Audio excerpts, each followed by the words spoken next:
Welcome, everyone. Thank you very much for joining us. We're very excited today. This is the first ever special event webinar of the CMC-Global Institute. And it's a very special webinar today because we have our special guest, Dr. Vasantha Chase, who's the chair of our certification committee, is going to walk us through the certification process. So this webinar is set up specifically for any members who are about to become certified through CMC-GI. So we're really looking forward to this. I'm Dwight Maholitz. I'm the past chair of the CMC Global Institute. I'm also a volunteer with ICMCI, which is now branded as CMC-Global. So that's our parent organization and has members from 48 different institutes around the world, 48 institutes of management consulting. So the CMC Global Institute is one of those 48, and we provide membership services to management consultants anywhere in the world where there's no other institute. So we're just delighted to have our membership base growing and a number of people becoming certified. So as a management consultant, I'm the president of Effective Managers, where we work with CEOs and heads of HR to help them improve effectiveness and efficiency. So basically strategy execution. So to begin, I would like to introduce our chair of our certification committee, who's also the registrar, Vasantha Chase.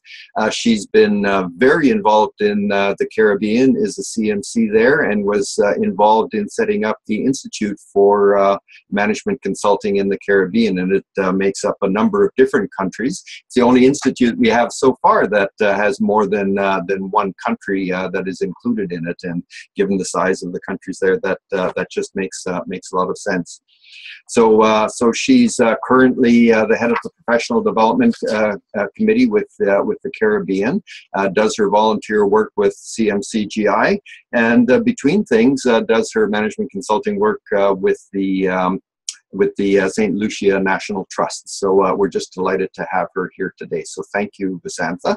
And later on, I will introduce our two special guests who are recent CMCs. So to start then, Vasantha, now that I'm a member, what's the first step to become certified?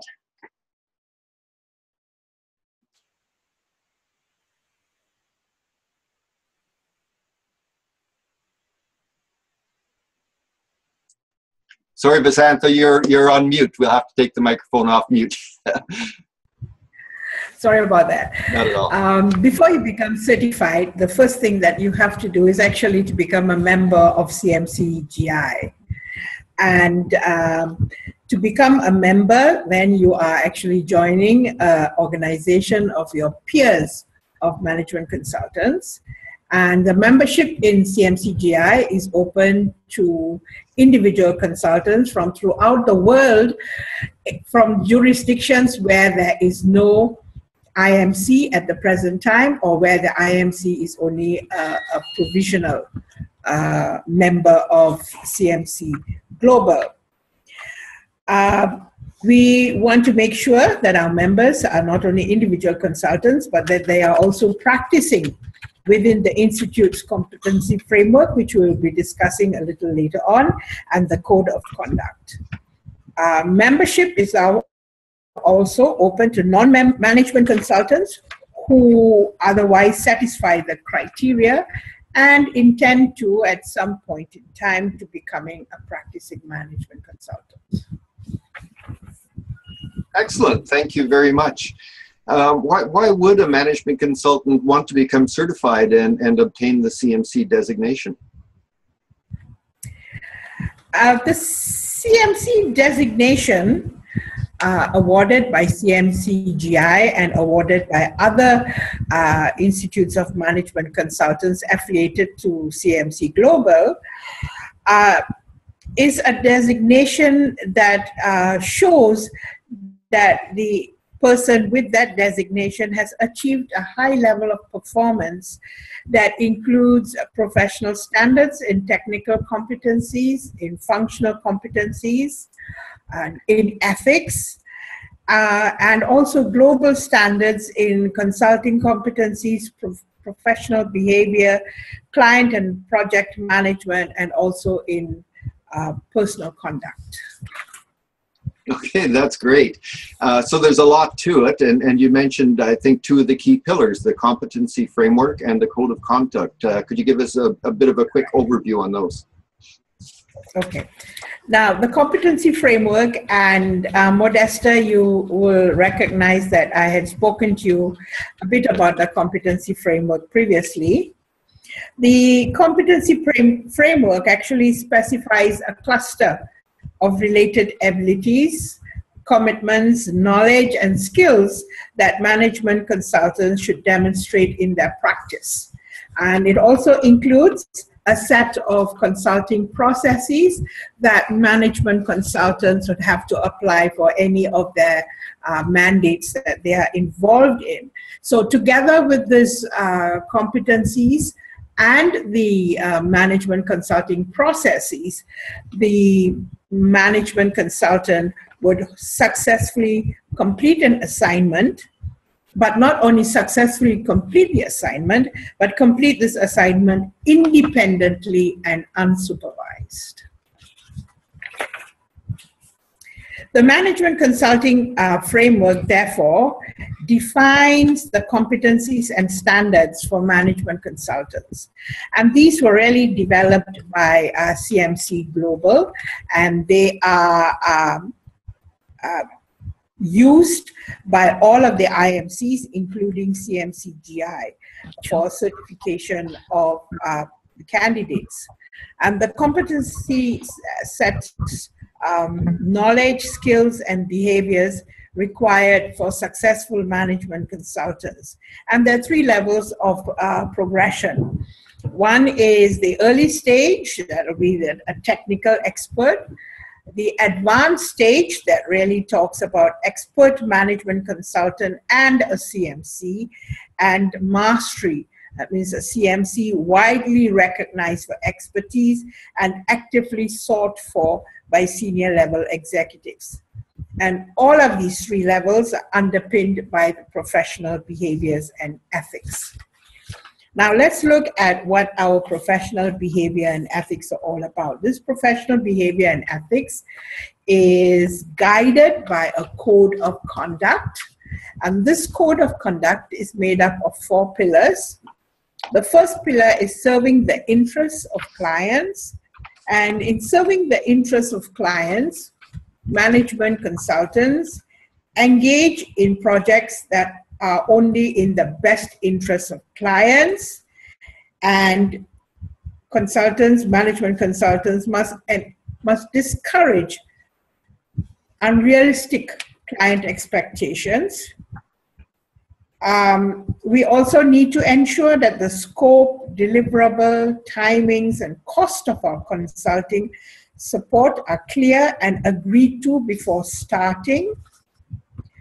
As part of the servicing of interests of our clients, we also need to ensure that we carry out our assignments effectively and with due care, that we maintain communication with our clients at all times, and we keep them adequately informed on the assignment's progress, that we provide sound guidance and advice to our clients, and most importantly, that we refrain from inviting the client's employees to consider alternative employment with ourselves, or doing work simultaneously with a client's competitor. So those are some of the issues that contribute to the code of conduct under servicing the interests of clients.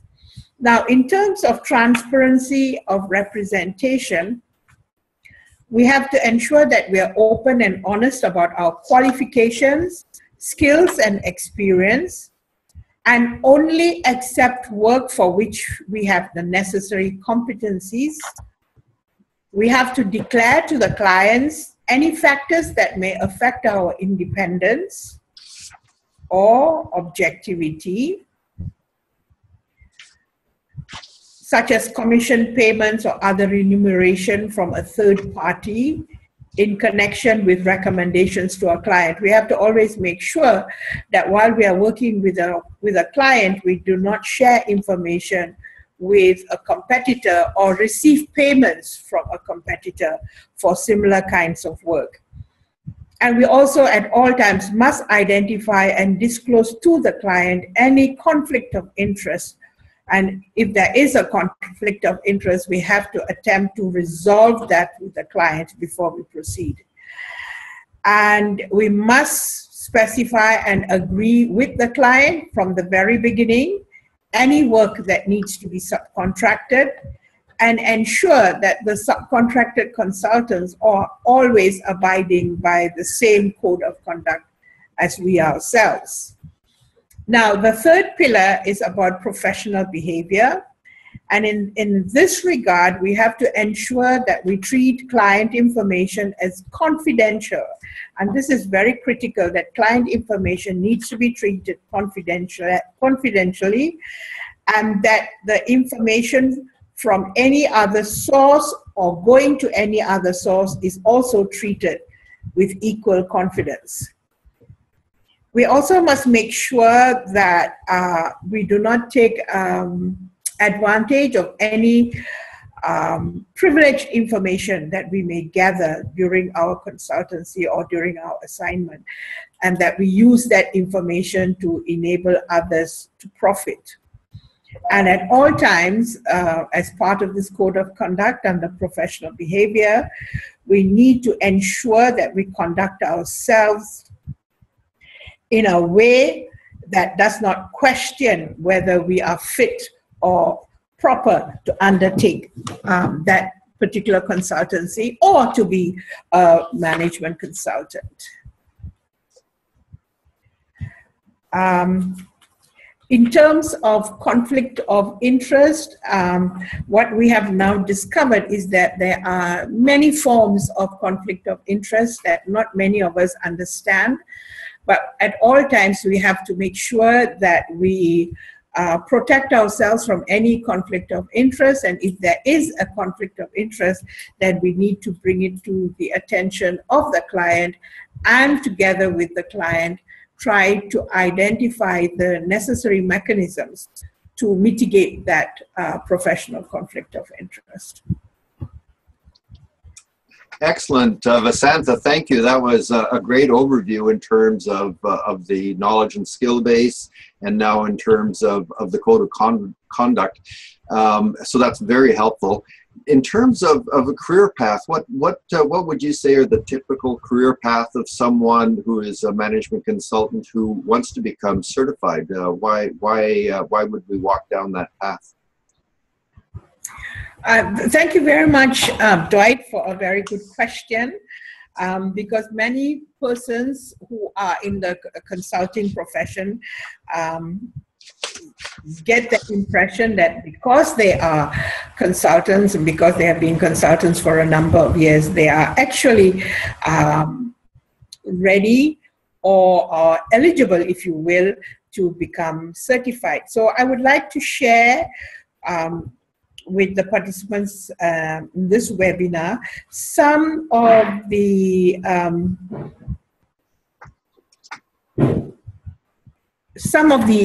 avenues, if you will, to becoming certified. We want to make sure that persons who come forward to be certified are involved in strategic planning or doing or participating in organizational reform, setting objectives and indicators, measuring progress, or they undertake business planning with some evidence of integrating functional areas, for instance, finance, IT, HR, production, and marketing. We're not expecting any candidate to be an expert in all of these areas, but at least knowledgeable so that they will know how to undertake a management consulting mandate within an integrated framework.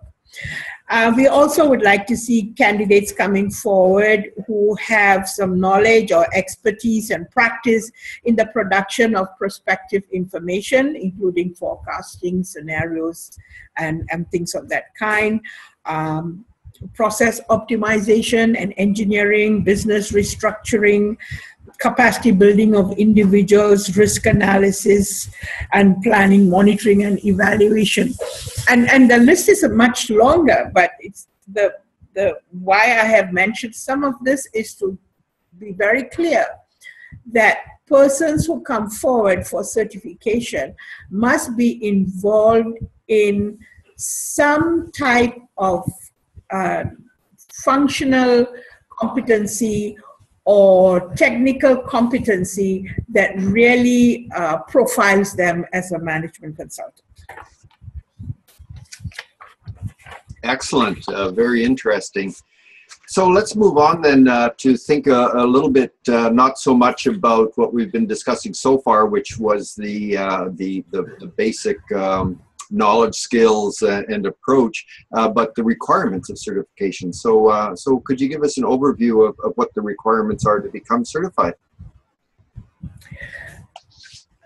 To become certified, in addition to having the kinds of functional and technical competencies that I spoke about, a candidate needs to have a minimum of 3 years in management consulting, should have a recognized degree or professional qualification, or in lieu of that, have 5 consecutive years of work as a full-time management consultant. The candidate needs to demonstrate that in the last 3 years, management consulting has been a significant part of their activity. And this is what is referred to in CMC Global as the 1200-hour practice. And we also need evidence that within the last 12 months that the candidate has been full-time, has been involved with working with clients, managing and or supporting consulting activity, and importantly, working independently. And the independence of management consultants is very important, because it's through that independence that the consultants are expected to provide their services with complete objectivity and free of any conflict of interest. So if you look at this slide that shows the processes, the first process is to become a member, and we already spoke about it, about what are some of the things that you need to have to become a member.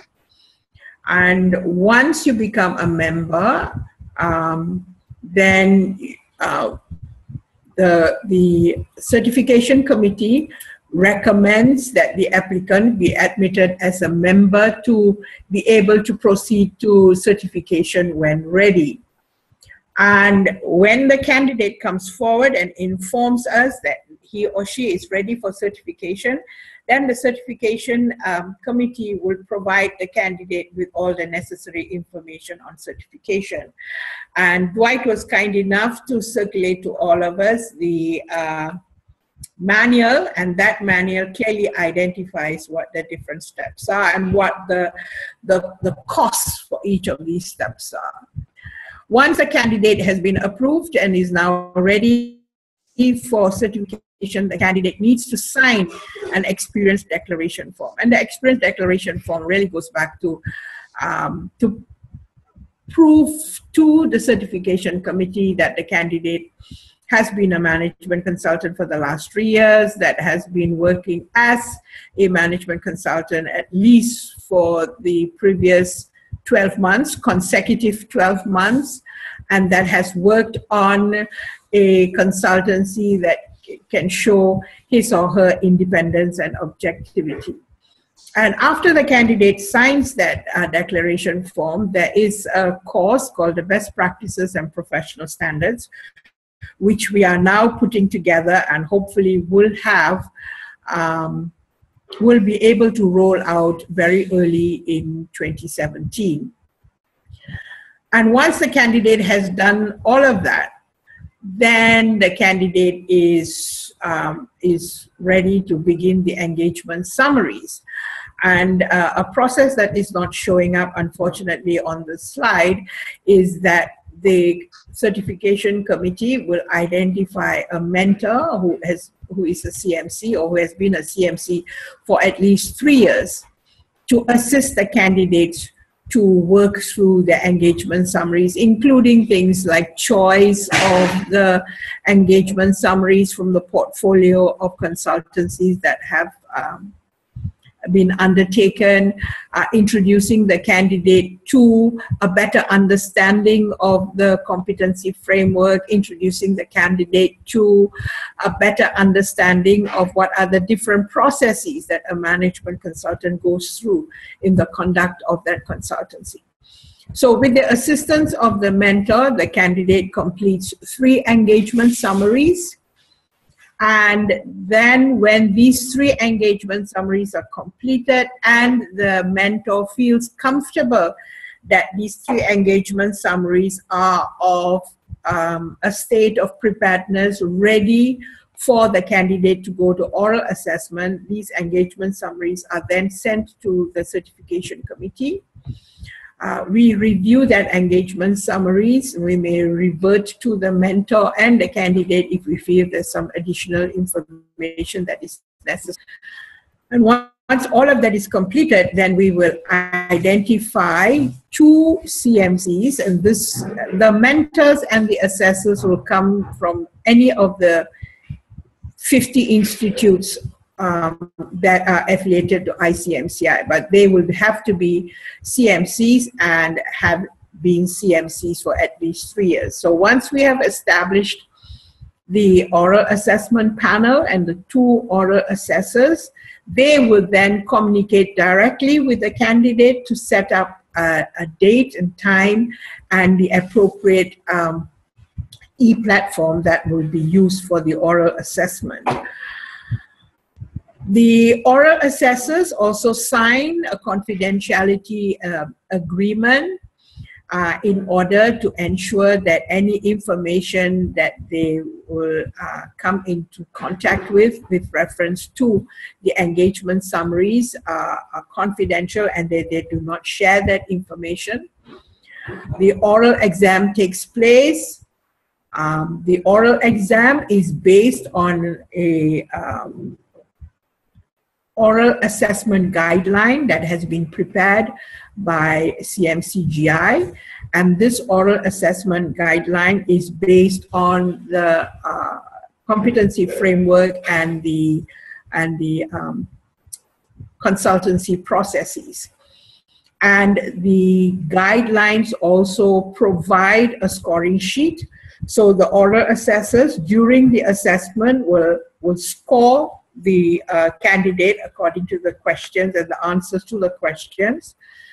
Then they will submit the score sheet together with recommendations for each of the competency areas. And based on that, a letter will then be prepared for the chair of CMC-GI to send to the candidate, congratulating the candidate, and shortly thereafter the candidate will receive a electronic copy of the certificate, CMC certificate, and within 2 to 3 months the candidate will also receive a hard copy of the certificate and a gold pin that says CMC on it. Excellent. That's just a great overview, Vasantha.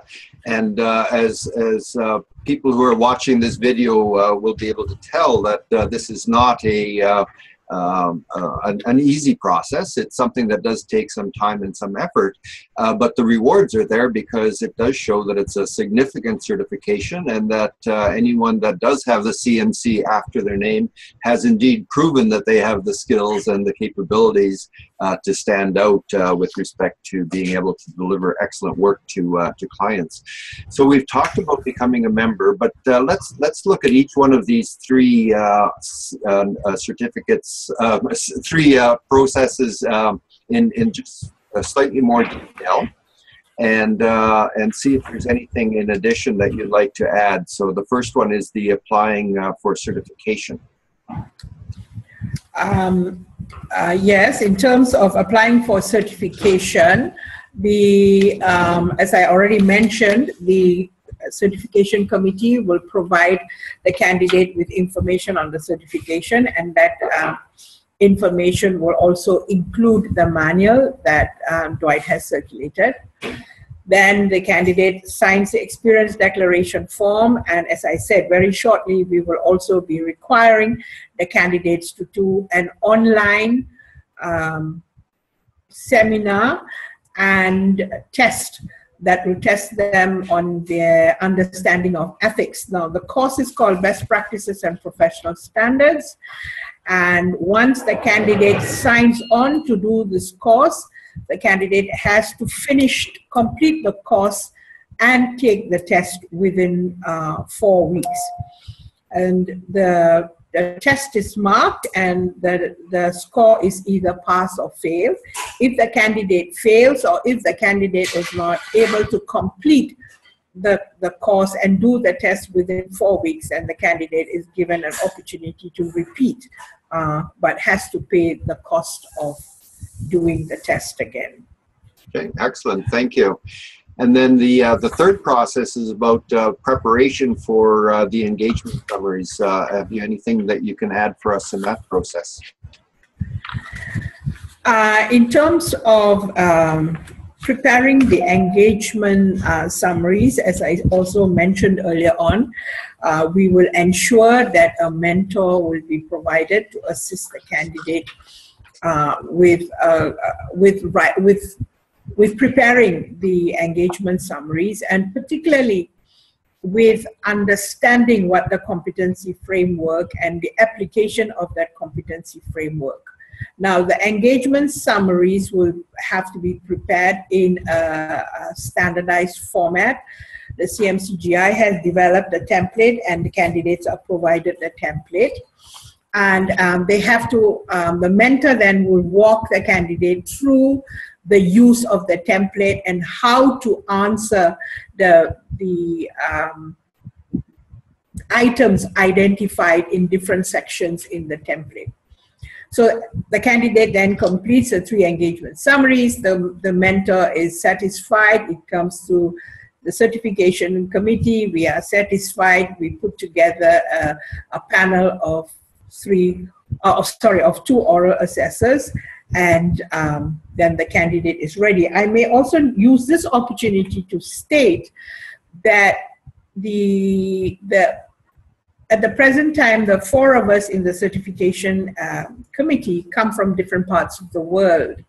So Otto, for instance, comes from Costa Rica, Nidal is from Palestine, and Valentina, who's not present today, comes from... Dwight, can you remember where Valentina comes from? She's from Kazakhstan, I believe. She's from Kazakhstan, right.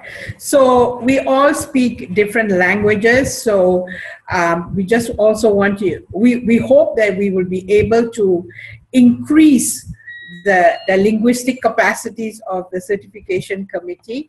But at least at this point in time, we will be able to communicate with candidates who are Spanish speakers, who are Arabic speakers, and I think also Russian speakers. Right. Yeah. And this will help candidates or make candidates more comfortable that they will always be able to talk to somebody in the certification committee who speaks any of these 5 languages, including English. And we will also ensure, we cannot always promise that, but we will also ensure that the oral assessors that we choose, the mentors that we choose speak the language of the candidate. And in terms of the oral assessors, we can't always ensure that we will have somebody who also speaks the language of the candidate, but the candidate needs to make sure that he understands or she understands that the oral assessment will be conducted in English. But it doesn't preclude the candidate from bringing somebody to translate. Okay, that's excellent. Let's move on to the oral assessment, because I think for many that's the most daunting part of it. The engagement summaries, of course, is some work to be able to demonstrate the competence and the experience in management consulting. Can you give us a little bit more insight into the oral exam and what that entails? All right. So the oral assessments, the oral assessors are identified. 2 of them are identified. They have already set the date and time with the candidate. They have already also agreed on the platform that they are going to use. And the oral exam takes place. Now, the oral exam will be focused on the 3 engagement summaries that the candidate submitted. In the event that the 3 engagement summaries do not reflect the competencies in the competency framework, then the oral assessors have the choice of asking the candidate to speak about another oral assessment that they have undertaken. I need to stress that the oral assessment is based on a guideline, and the oral assessors are guided by these guidelines, and these guidelines identify what is expected in each of the competency areas, and they have sample questions for each of these competency areas. The oral assessment takes about 2 to 3 hours, but we are now trying to ensure that these assessments do not take longer than 2 hours, because it can be tiring for both the candidate and the oral assessor. And once it's completed, the oral assessors within 24 to 48 hours are expected to fill up their score sheet and send back the score sheet. And we are now encouraging all oral assessors to ensure that they also provide the comments for each of the competency areas that they have tested the candidate against. And so when if they come back, the candidate needs to get a score of at least 67% to pass the oral assessment. And once the candidate achieves 67% or more, then the certification committee is informed, and then we prepare the letter that goes to the chairperson, and then she in turn informs the candidate, and then the next process is for us to issue the certificate and the gold pin. In some IMCs, which are still provisional, the IMC may decide to have a function where the candidate is publicly awarded the certificate and the pin. But in those instances where we don't have a provisional IMC, then the candidate just receives the certificate and the gold pin. Yes, it's more difficult with us being a virtual global organization to always have a personal award, but we do have our starting next month monthly members meeting, so perhaps we can do that virtually with members. So that was just a great overview again of the process. If I'm now ready as a management consultant member and about to start that oral assessment session, have you any advice on sort of how to prepare for that 2 hours? This is also a very good question, Dwight, because this is a question we receive from all candidates who are getting ready for oral assessment. People tend to get a little nervous. The oral assessment is really to get a better understanding of the candidate's own understanding of the competencies that are required in a management consultant. And normally these oral assessments are conducted in the form of a conversation. It's really a conversation with another person who's going to become a peer CMC, and just to find out what are some of the things, what are some of the competencies they have used in undertaking their consultancy or mandate,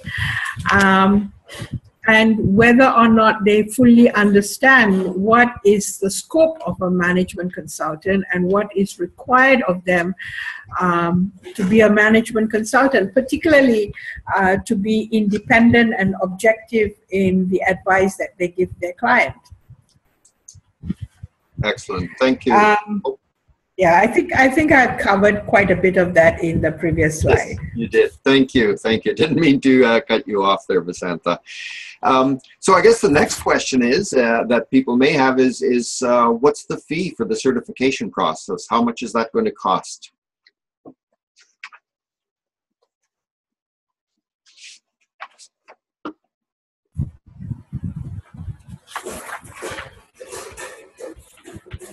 I think this is also available in the manual that Dwight circulated, and the fees are as shown on the slide, and the fees are tiered according to the World Bank's classification of countries. I think what I need to state here is that once a candidate has become certified, he or she needs to make sure that they keep their membership in CMC-GI lives. That means they have to ensure that they pay the CMC-GI's annual membership on time. There are instances where persons have become CMCs and then they do not pay their membership fees. And after a year, what normally happens in most IMCs is that after a year, when a CMC does not pay his or her fee, then they become suspended, and which means that they will not be able to use their CMC designation until they pay up their fees. I also need to mention here, Dwight, very quickly, that once the candidate has received a CMC, then the candidate must remain as an active CMC, which means that they have to be recertified triannually. Every 3 years, they have to be recertified. And in the case of CMC-GI, we want to make sure that the candidate pays for their recertification fees every year and also completes their recertification log every year. Thank you. That's very helpful, and I think that's also very important. If you think of any profession, whether it's medical doctors or dentists or chiropractors, they have to keep active in the profession and to be able to demonstrate to their peers that they're maintaining their qualifications. So a recertification process absolutely makes sense, and it's one of the things that makes me comfortable about being a CMC and being able to relate with my peers around the world. Can you tell us a bit more about how that recertification process works?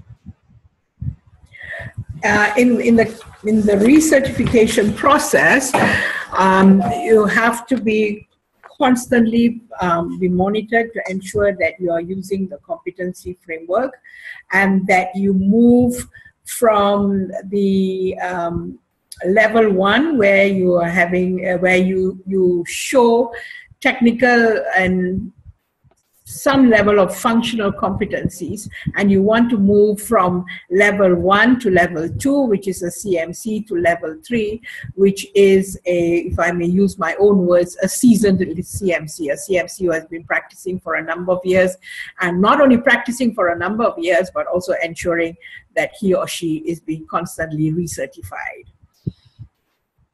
I also need to point out here that to fill up the log every year, there are particular points, or I shouldn't say particular points, but a number of points that you have to gather for each type of competency. Can we call that, Dwight, a competency? Yes. Or is it points for a particular competency, and then you have to get a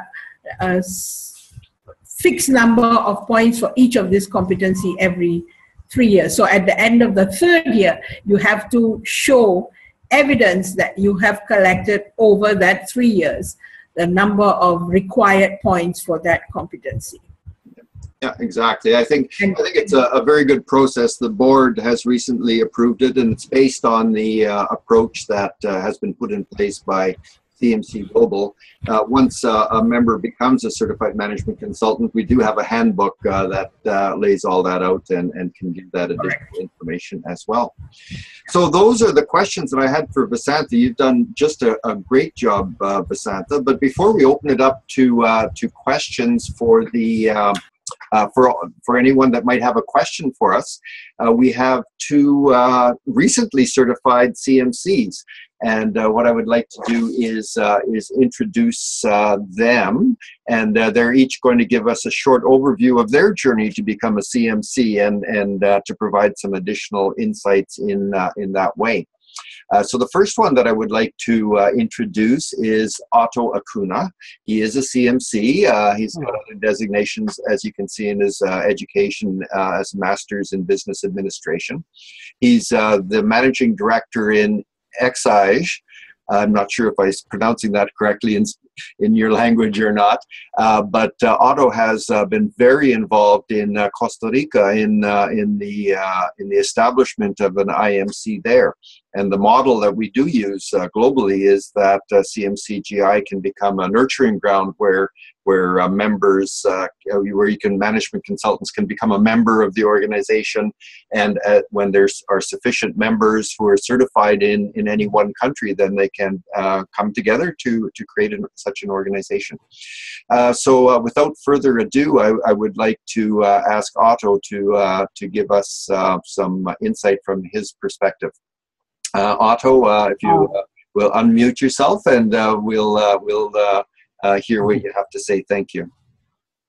Okay. Hi, Dwight, and everyone. Can you hear me well? We can, yes. Okay. Well, my journey started about 2 or 3 years ago, where I was looking for a development feed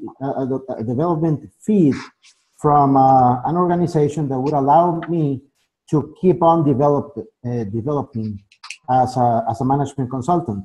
And by late 2015, I got the news from the formation of the international chapter, the CMC-GI, and started at that time communications with KJ Elton that was helping form the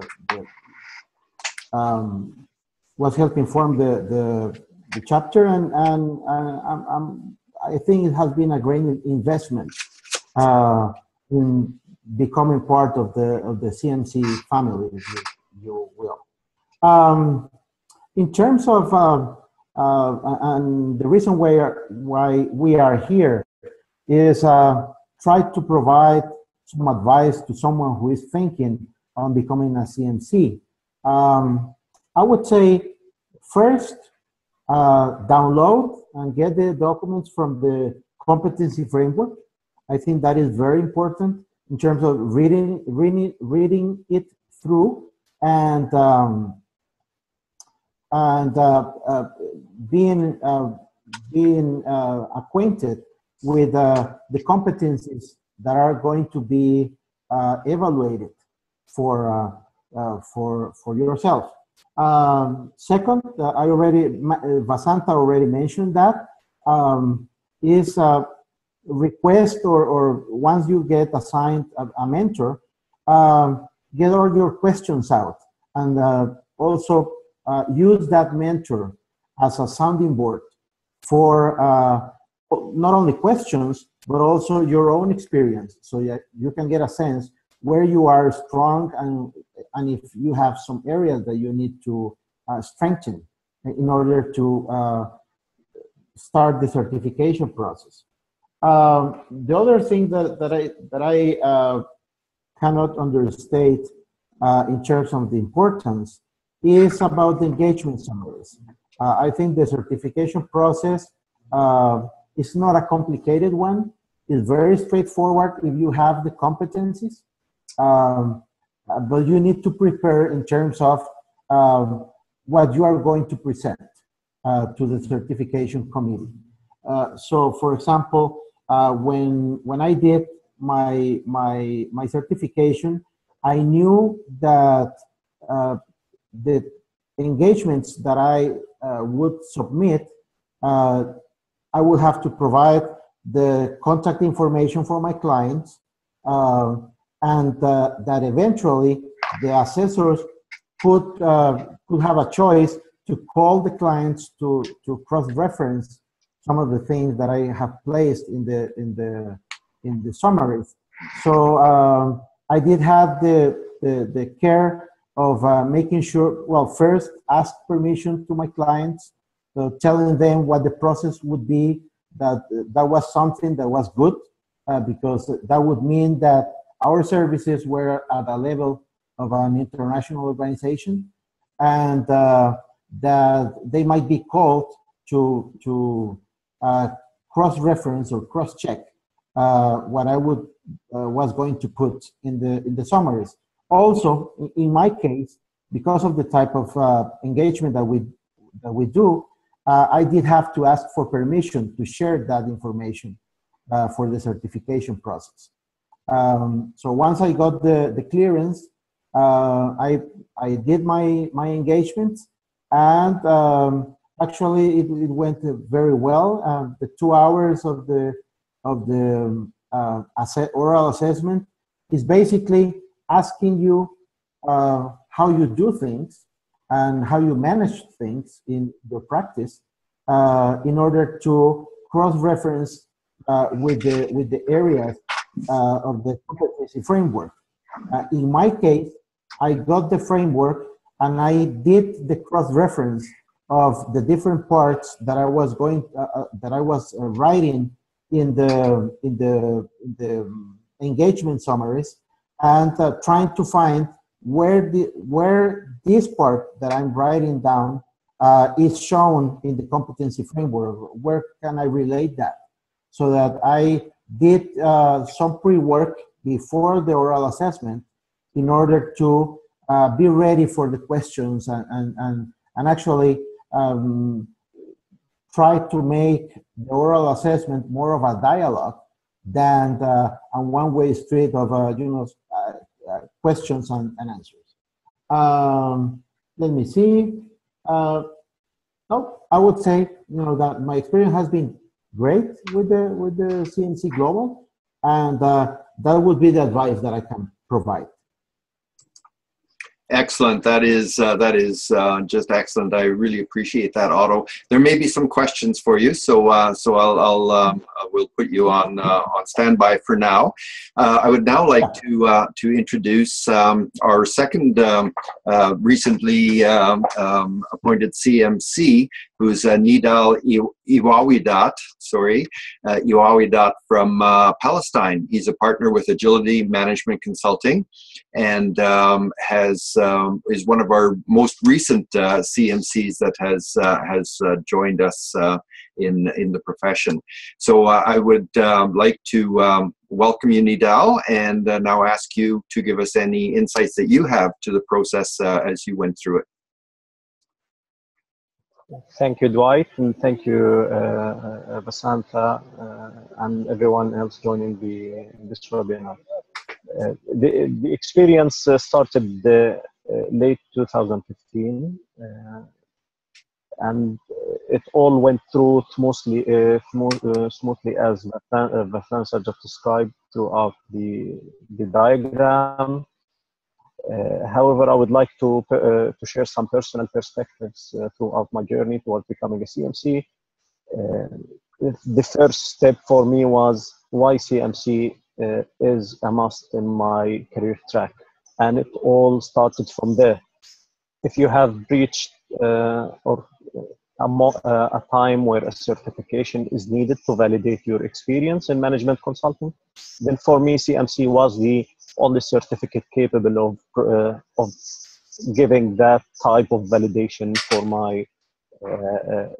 my career as a management consultant.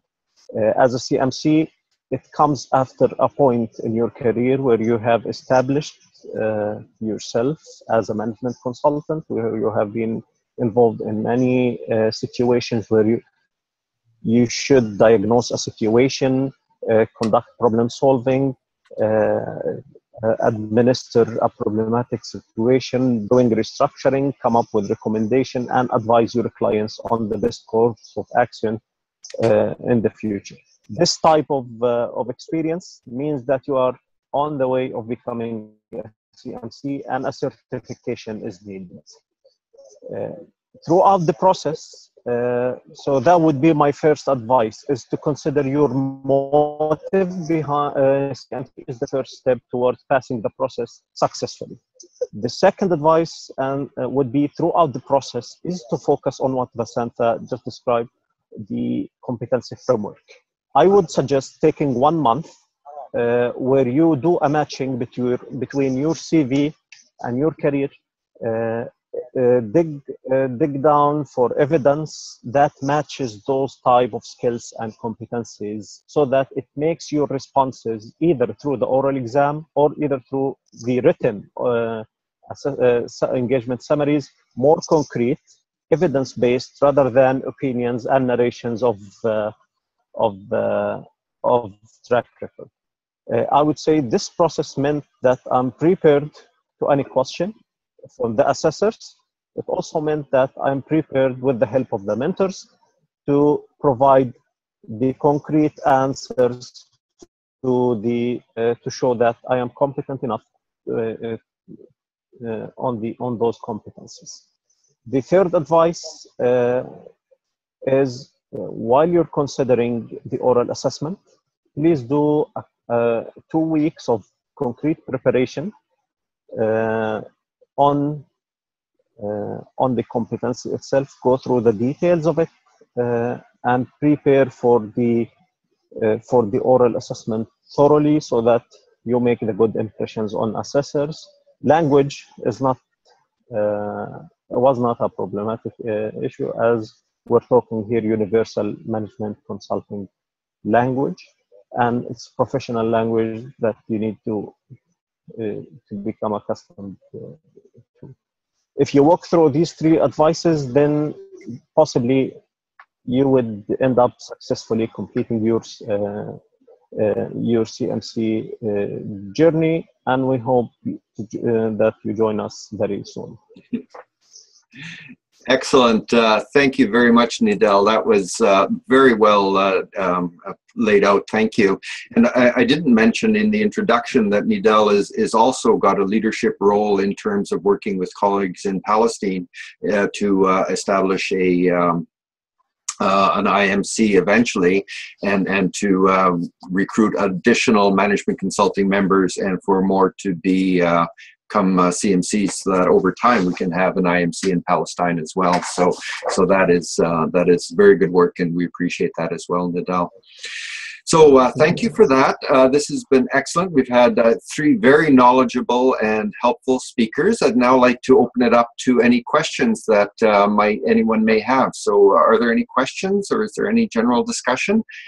You would be able to take yourself off of mute, and we can just hear whether you have a question for us, please.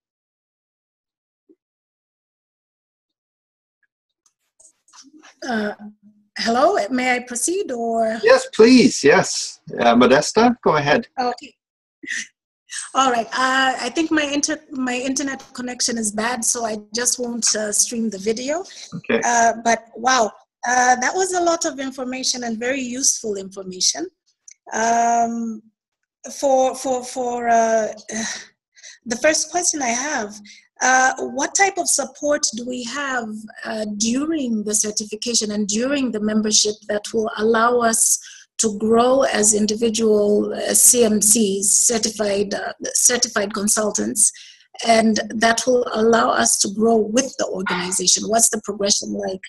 I know that there are 3 levels of progression, as was earlier presented: the early stage, advancement, and mastery level. How do we grow with the organization? What's beyond that, and what type of support do we get during our affiliation with CMC?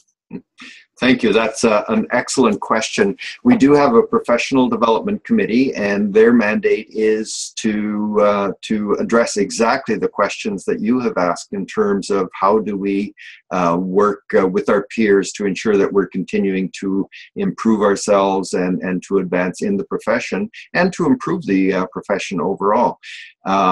that person isn't with us today, but Vasantha is the chair of the Professional Development Committee in the Caribbean. So perhaps, Vasantha, you might want to add to my answer a bit as well.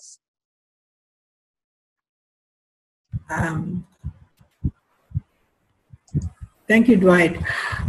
What we are doing in the Caribbean is that once a person becomes certified, then we have a coaching program where we will assist with the senior CMCs, assist the new CMC with any issues or any problems that they may have in undertaking consultancies.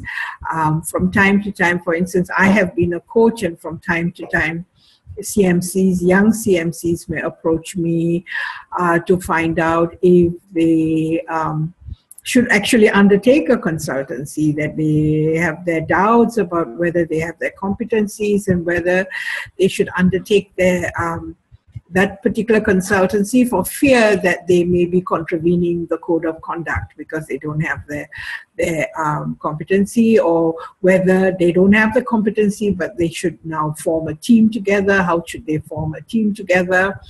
Or during the conduct of a consultancy, they may run into an issue with their client and they may need some ideas as to how they can resolve or mitigate those kinds of issues. And therefore, the coach then, and a coach hopefully is somebody who has had many years of experience in management consulting, and not only many years of experience in management consulting, but also in different types of consulting. And therefore, the coach helps the new CMC go through these different processes, and then the new CMC, after a few years of that coaching, may then become a coach himself or herself. Mm-hmm. But it is a program. It is a program that has to be put in place, and it is very time-consuming, as I'm sure you will understand. And it also depends on the number of persons who are willing to volunteer their time in order to work with the new CMC. Now, in the case of the Caribbean, we also are putting in place a program of webinars where persons can attend those webinars with the intention of getting some idea of how they can strengthen their practice. Dwight, for instance, gives some very good webinars, and we encourage many of our members in the Caribbean to attend Dwight's webinars, and Dwight gives them for free.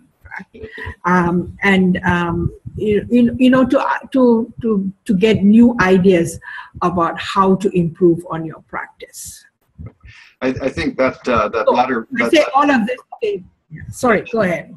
Thank you for the plug, Vasantha. It's that to me, as a CMC that has been involved now for, I guess, 16 years since I got my CMC, the greatest value I have is this network of thousands and thousands of management consultants and CMCs that all have this common vision of wanting to improve the profession and to do better, and the collaboration that can come out of that is just amazing. So even though we don't have a formal coaching program at CMC-GI, we have the availability through the CMC network to be in contact with anyone in the world that also has a CMC, to be able to interact with them, and that's just a wonderful gift to CMCs.